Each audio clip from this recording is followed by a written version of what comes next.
here, so we'll go ahead and get started in the interest of time. Um, so everyone, thanks for joining. You may hear, sorry, my kids are going up to bed. That was like perfect timing. Um, I'm Jordan Fry from the Prudent Plastic Surgeon. I am super excited to have Taylor Black here from Eckard Enterprises. He is one of the managers over there.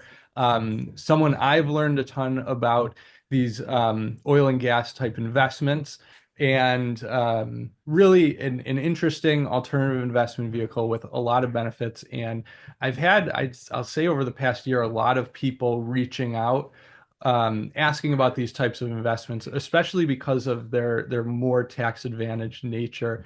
And so that's why I was so excited to meet Taylor and his team, who are super education focused, and to invite them to kind of share what they do and shed more light on this investment class. So, Taylor, thank you so much for taking some time and joining us from the tundra in Texas. And I'm excited. I'll have you go ahead and take it away, and we're going to have some time for Q&A, which can be really kind of broad reaching at the end as well. So, thank you again for being here. Yeah. Thank you so much for having me. Like you said, we're education first here at Eckerd, so we love to be able to, explore different options of letting people know what this asset class is, and it's available to the individual investors. When people think of oil and gas, most people think of, Exxon shares, just getting the dividends, not being able to actually participate individually in this asset class or like part of syndications, in that regard. So here at Eckerd, we do things differently. I'll get into that here in the presentation as we go through it. Yeah, thank you for having me again. So I'll just go forward and talk about Eckerd, who we are. It all started about 40 years ago with Troy Eckerd. He started in the oil and gas business in 1985, where he was a broker, where he was selling interest in oil and gas, drilling the wells. Right, that was the riskier side of the business. That was where those tax write-offs, tax deductions you were talking about came in play. But back in the day, there wasn't the technology we have today. There wasn't the assets that are proven that they are today. They're basically wildcatting at that point. So it was, 9 out of 10 times they were hitting nothing. There was a dry hole. But nowadays, with the advances in technology, with all the proven assets that have already have vintage wells on them, that day is kind of come and gone. Where we have 3D seismic, we have proven reserves in the ground, and now they have at least one or two wells on the properties where they're able to kind of run the decline curves in geology and understand what the rock looks like down 2 miles below Earth's surface. So that's kind of where he started, and then fast forward to about 5, 6 years ago, he decided to kind of step aside from the risky side of the business and get into mineral rights. Minerals were an asset class that wasn't really available, especially before the shale play came in place, because no one thought that the shale in Oklahoma and Texas was even viable. It's the shale places, it's kind of like wet concrete down there, so they couldn't figure out how to extract those minerals that would break even and be profitable. But once they figured out how to do horizontal drilling and fracking, that really, came to light and was able to really explore those different basins and really made, the U.S. the number one producer of oil and gas to date. So he started doing that with the mineral rights. He was, like I said, he was drilling wells. So, he saw it as the less risky side. He's like, why am I paying a royalty to the landowners and they do nothing for it? How do I get my hands on that? How do I buy their interest? So I don't have to go drill all the wells. I don't have to do all the risk. I let the operators take all the risk. So that's where mineral rights kind of came into our portfolio. So to date, we have just under $1 billion of assets under management, where we've acquired with our current 2,000 client base. We've done that all debt free with cash. So we're really proud about that. We don't take any debts, we don't have any leverage, anything like that. So we do everything cash on hand. So we've been doing that and also drilling wells as well. But we also own the second largest pipeline in the Gulf of Mexico in the midstream aspect. So we're a fully integrated oil company from top to bottom. We drill the wells, we move the product, and we own the minerals. Only thing we don't do is obviously refine it, which that's the Exxons and the big boys who are going to be doing that, and, on the downstream. So we're really excited to be a part of it and really grow this business because there's a lot of things that happen in the industry, and there's a lot of play to still see, and we're just growing as a company day after day. So going into mineral rights, I just kind of want to touch on that. That's kind of where our bread and butter is. And I feel like that really probably it sits well with physicians and dentists, doctors, because it's the passive, right? You absolutely do nothing for it. So I'm sure a lot of y'all are in residential, commercial, multifamily, other type of asset classes within real estate, where with those comes the risk of do the tenants pay on time? Is there any cash calls? Is there any liabilities involved? Does it need a new roof? Does a storm hit? Things of that nature. Insurance costs go up. So with mineral rights, that kind of it's kind of similar, but our tenants who are basically renting our rooms in a sense are multi-billion-dollar companies such as Exxon and Chevron. So we basically own underneath subsurface. So there's surface rights, air rights, and then mineral rights.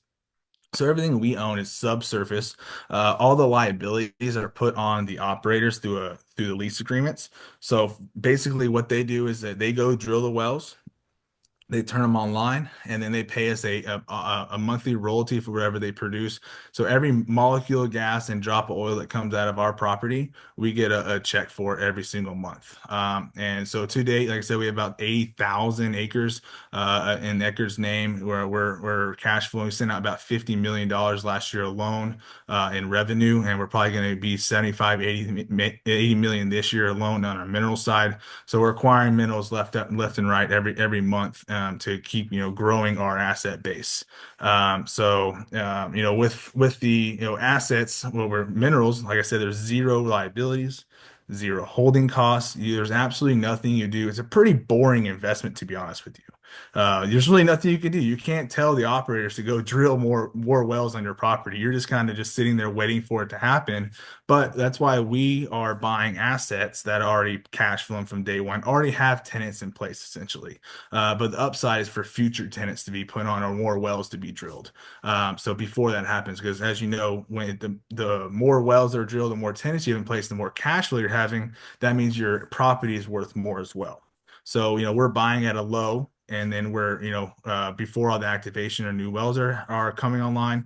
And then when that activation happens, we're, capturing that upside when that happens. So, with residential, you have the property taxes, like I talked about, everything like that. We don't have to worry about any of the expenses that come with traditional real estate holdings with mineral rights. So I think it fits with a lot of our clients, because they're all in usually some type of a real estate syndication, or they own their own rental homes, or they have their own farms, or whatever it may be, that they have these kind of have these other offsetting costs that kind of dig into their profits.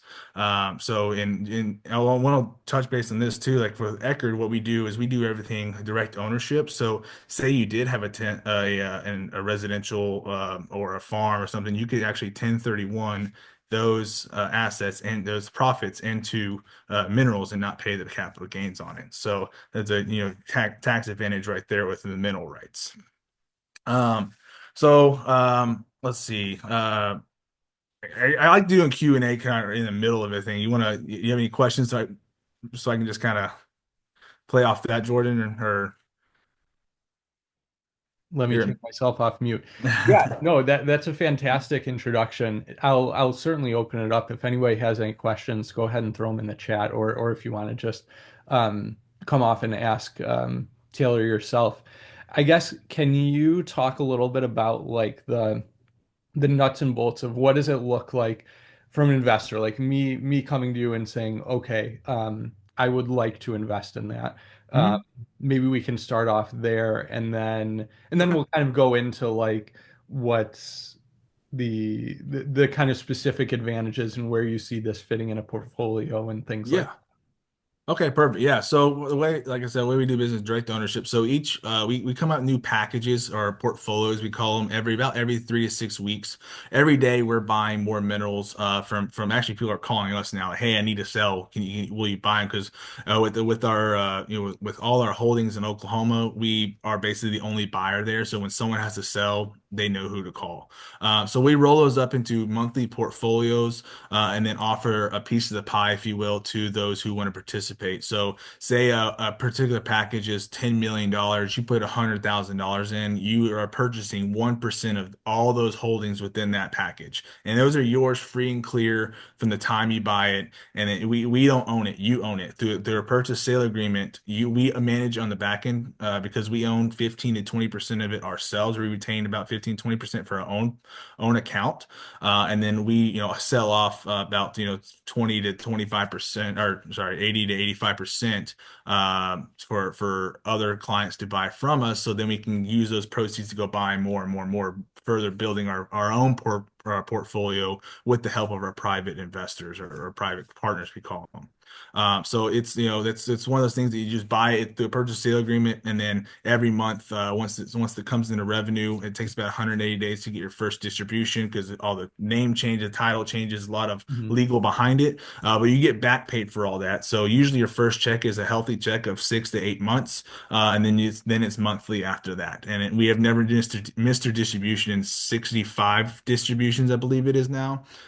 So if because the operators, they're legally not allowed to pay themselves before they pay the mineral owners because it's not Mhm. their minerals. They don't own it. We do. So they're selling our property and they have to pay us first. And if they don't, they have to pay a penalty, or we can basically foreclose on the property. But it's obviously never happened because they're going to pay their bill because Mhm. they're living off cash flow too. Right. So once you get in pay, it's just a strictly monthly deposit. Every 25th of the month is when we do our deposits for our mineral owners. So yeah. Cool.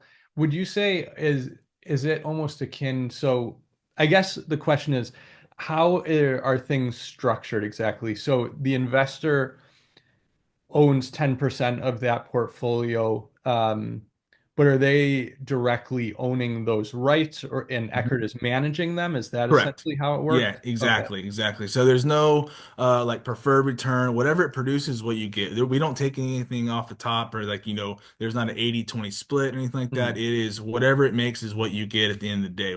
There's no management fee or anything like that, because end of the day we're managing it for ourselves for our own account. So all we're doing is just splitting up your percentage and then sending the revenue out for whatever you own in that particular package. Okay. Yeah, and then Kareem has a good question. So again, sort of for analogy's sake, is this Mhm. what are, I guess, maybe even better. He's asking, is this more or less like a syndication and passive real estate? I guess what are the main differences you would say? I mean, I guess a big one is again, there's not necessarily like a management fee associated with it. So you guys aren't Yeah, selling something off. Yeah, and we feel like with the direct ownership also is basically it protects you and I, right? So if you buy it from us today, we sign the purchase agreement, you fund it, you have that purchase agreement. If Eckerd disappears tomorrow, you still own it. With the syndication, they go away. Well, what are you going to do? They Mhm. don't. You're kind of in limbo there. With this, Mhm. you actually have a purchase agreement. It shows the title of the assets that you own in every section of land. So you can go and then basically have your minerals assigned out, put them in your personal name, then you can manage it on your own. So that's why we think the way we want to do it is direct ownership because there's a lot of honestly bad actors in the oil and gas business. So that's why we do direct ownership because at the end of the day it's yours. You can assign it out at any time. You can take him and go to the courthouse and file it and be like, hey, I just want to do it myself, and no problem there. But obviously not a lot of people do that because it's a lot Yeah. of tracks to keep up with, and a lot of revenue. You have to deal with all the majors. So it's that's kind of where we come and play as kind of the middleman. But yeah, it is a passive investment, absolutely. Because we don't do anything for it, but we like the direct ownership aspect because it can be passed down for generations. Because all these minerals will last 100 plus years. It's not like it's going to be, just dried up in the next 20 years. Mhm. It's going to be hundreds of years before we see it dried up. Oil and gas has been just only been around for maybe a century. There's a lot left in the ground to get. Mhm. Yeah, I think that's like the really cool aspect is that direct ownership. And we'll come back to that in a second. I want to hit Yep. Ravish has a good Okay. question. How long is the money tied up for? How can we liquidate the money invested, etc.? Yeah, so I mean, we have these conversations with our potential clients. We definitely tell them, hey, this is a legacy asset, right? This is a long-term play. I mean, we want you to think of it as basically something you're going to pass on. Mhm. But we understand life happens, things happen, you want to get out. So we actually developed on our app, Eckard Insight, is a way for our partner to partner or P2P to actually sell to other clients within the Eckard network. So Mhm. we have, clients who have, death in the family, have things happen in life and they have to sell for some reason, back taxes. They have to sell their assets to pay off those debts. So that we did develop that for that. But there might be a day where we get a knock on the door, just like Diamondback did, yesterday with Double Eagle. Hey, we want to buy your assets for 4 billion. Well, if someone comes around and says, "Hey, we'll give you 10, 15 billion for our assets," we might be listeners, but if that happens, we'll proxy all of our clients, say, "Hey, this is the offer we got. Do you want to sell or not?" Because we can't sell it without your permission. It's not ours to sell. So Mhm. what we could sell our side, but we can't sell yours without you saying yes or no. So there is maybe a exit plan in place in the next 5 or 10 years. So they could get that knock on the door anytime and say, "Hey, we want to buy your positions," because what we're buying is limited, right? It's scarce. It's like buying real estate right outside the metropolitan area that is going to be developed at some time, has maybe an old farm home on it, but it's going to be turned into a multifamily and or a mall or whatever it may be, and they're going to pay, the developer's going to pay astronomical money for it because it's the only land left. That's how Mhm. we see minerals. Yeah. And this is a great question here from Pablo. So pros and cons with every investment opportunity, absolutely. What would you say is the biggest risk for investing in this opportunity? So on the mineral side, there's two main risks. Commodity prices, so the cost of oil and gas. We don't control that. The traders do. And number two is activation. So new wells being put online. We can't go tell Exxon or Chevron or Diamondback to, hey, go drill more wells. We know they're going to be there in due time, but within their drilling schedule, their budgets allow, they're only going to drill a certain amount of wells per year. It costs almost $10 million or more to drill a single well. So it's not very cheap. So then to deploy 50 new wells a year is, it's 50 billion, 50 million or $500 million.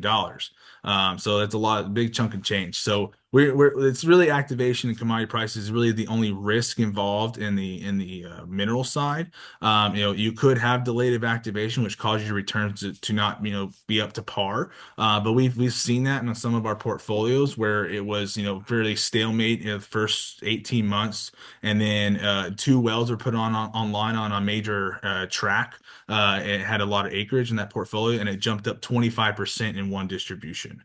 So then it went from way below to way above projections because of those, just the activation that was imminent. So it's kind of depends on the activation side. Okay. Yeah, that's good to know and makes sense.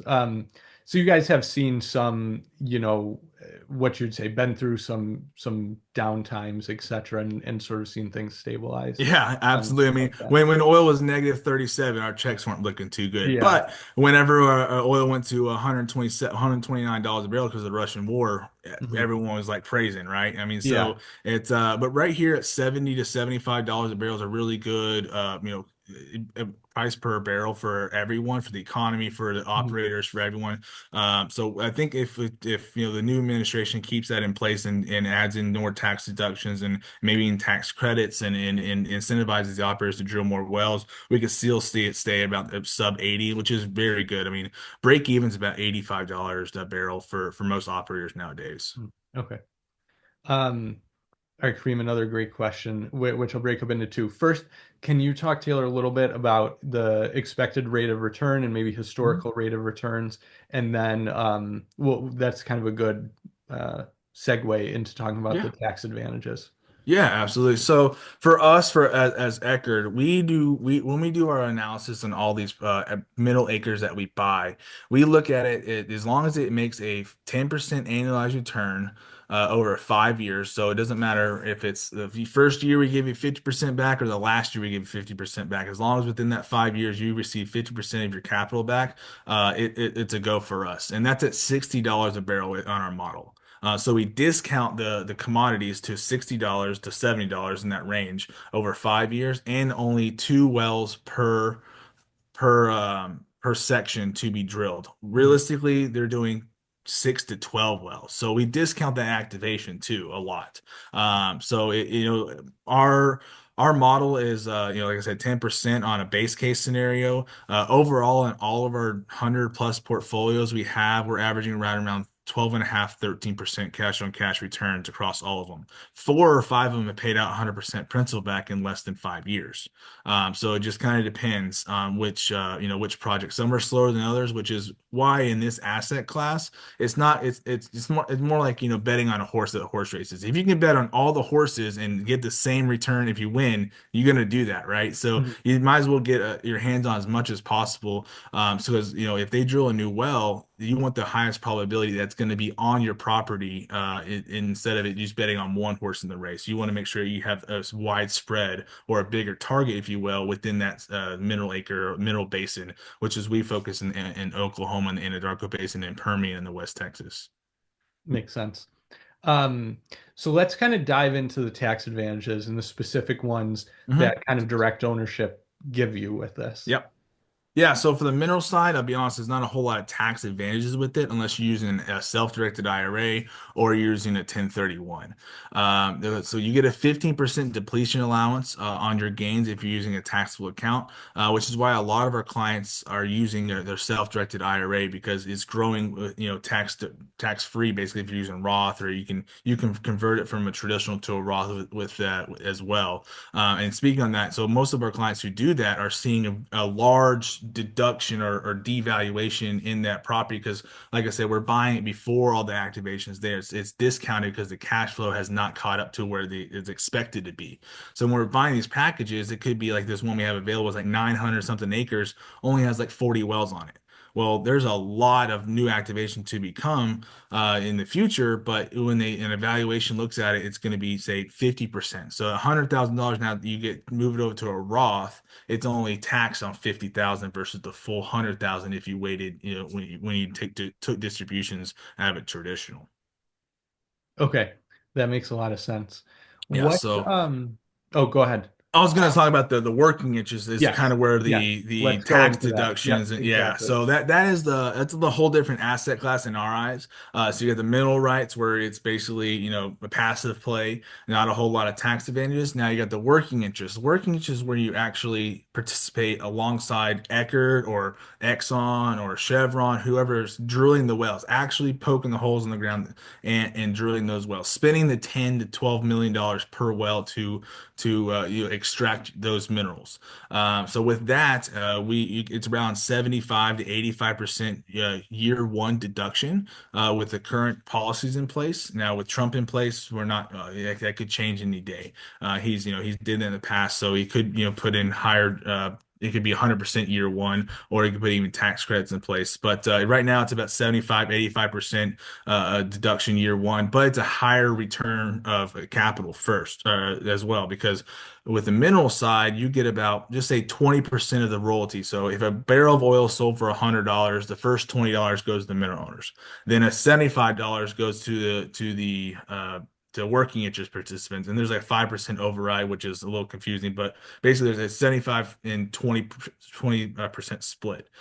So if you're participating that well, you get a faster rotation to capital where we're seeing payouts in less than, and sometimes six checks. Right. So it's because when these wells come online, when the frac and stimulated, they're pumping all this fluid down there. They're stimulating it, and really pressure is really immense down hole. You're 2 miles in the earth.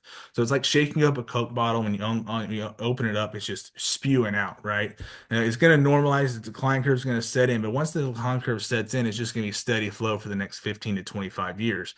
But so whenever we do that, your first our model is 100% capital back of your initial investment in less than 48 months. And we in our track record, we've done, I think, about 25 or 30 different projects, almost 80 different wells in that, and we're averaging around on 40 or 35, 40% annualized returns across all those projects. Some have done 400% in 3 years. It just kind of depends on who the operator is and stuff. So that's why we took it in our own hands, and now we're Eckard Energy. We're drilling our own wells and being the operator. So we're not have to go through a third party. We're actually, when you drill with us, you're drilling basically at a wholesale. There's a 20% markup on what we do, and that's it. So it's cost plus 20 when we drill wells. But you obviously get that major tax deduction up front. Okay.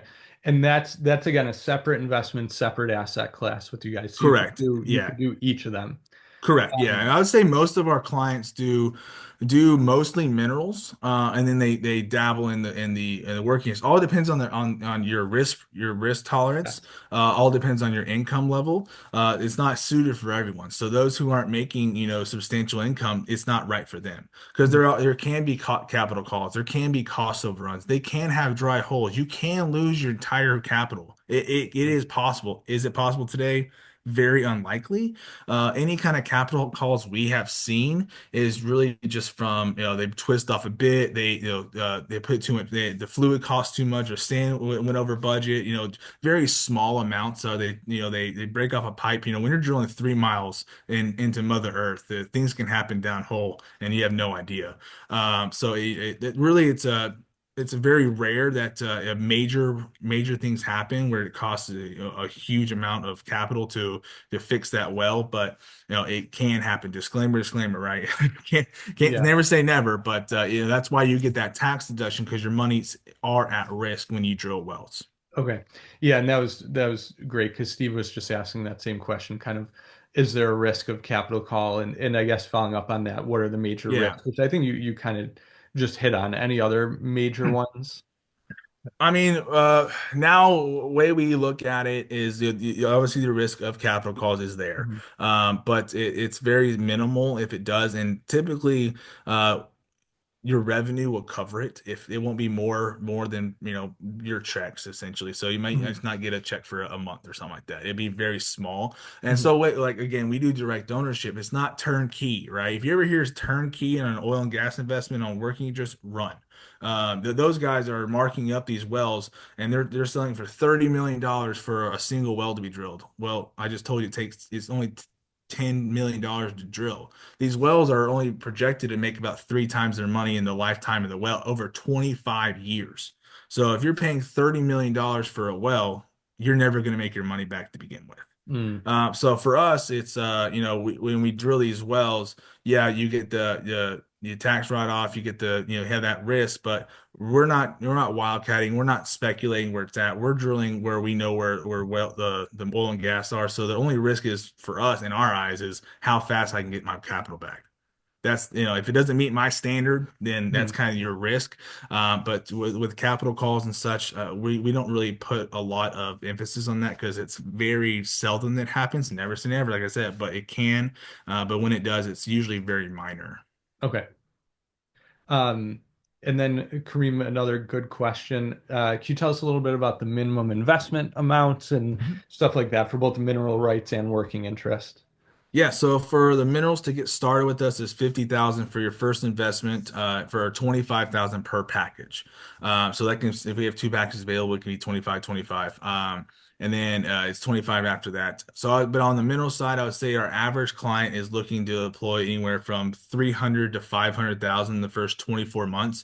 Like I said at the beginning, it's getting in multiple packages, not just doing one at a time or once a year I'll buy one. That's just not gonna. It's not, our model is not set up for that. We want repeating. You have to keep buying more and more to compound your interest over time. And Hmm. it's like buying stocks too. You don't just buy one stock, right? You're gonna Hmm. buy multiple stocks because some are gonna do better than others, but it's kind of how we look at it. So I'd say people stepstone into it. Some people do 100,000 each portfolio. Some do 25. Just kind of depends on what they're looking to do. But I'd say on a minimum, probably for us, looking at like probably 10 packages and then in the first 12 to 24 months is kind of a target goal for our new clients, and that's at their pace. Mhm. One thing that for me to say too is like for me and my wealth team, we're not commission based. We don't care if you do 100,000 or 10 million. We get the same paycheck at the end of the day.